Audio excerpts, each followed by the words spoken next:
Hey guys, it's Rachel Greninger with Red Carpet Report, and tonight we're in Westwood at the premiere of NatGeo's first scripted series, Genius, which is about the life of Albert Einstein.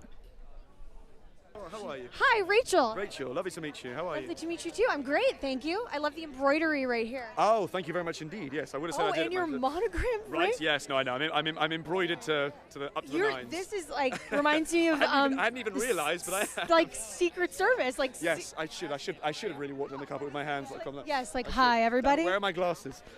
Well, you'd be way more on point. My embroidered glasses. Of course, because you're just following a trend. Apparently.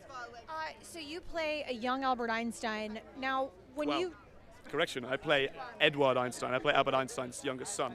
I'm totally a liar, just kidding. It's all good.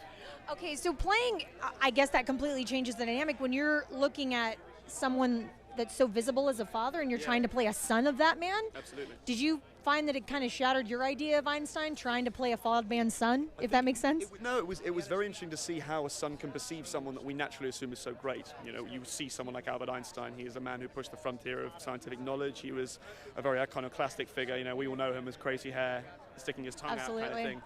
But as far as being a father, I read Walter Isaacson's book, a lot of which the Genius is really based on, and I also read Carl Jung's Dreams, Memories and Reflections. And the reason I read those was because, very unfortunately, Edward Einstein was someone who suffered at the age of 20 very heavily from schizophrenia for the rest of his life. And he's someone who, in the disgusting pioneering age of mental health treatment, insulin therapy, hydrotherapy, electrotherapy, really torture, forms of human torture. He's someone who was horribly familiar with that form of medication, often exacerbated and made worse the lifestyle of someone who was naturally suffering. And in reading these books, I discovered the difference between schizophrenia, the difference between bipolar disorder, the difference between personality disorder, and they're very different. And how they're defined and how little people know about them. And one of the things that was very unique about Edward, and I found very specifically fascinating, when he suffered from bouts of schizophrenia, he used to very specifically imagine himself to be on fire.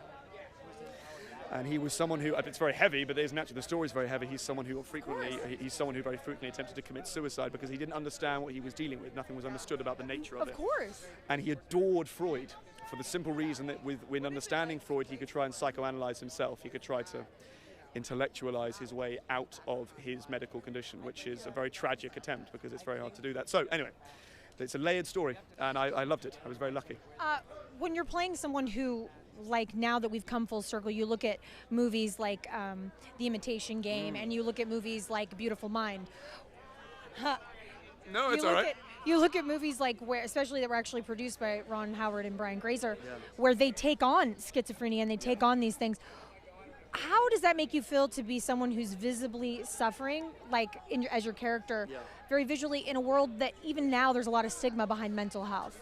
This subject matter has been, I think, given a lot of attention by Ron Howard in A Beautiful Mind. These are films that it's a wonderful film, isn't it? Well, and we are bringing a lot of attention. I think it was just the other day that, someone that everyone in Los Angeles loves, Prince William and Lady Gaga were talking about how they have dealt with their various mental health issues. Some of them not necessarily schizophrenia, but how I've dealt with depression and anxiety my whole life. That's just life, right? There you go. It's part of being an actor, I think. It is very much so. It comes into it.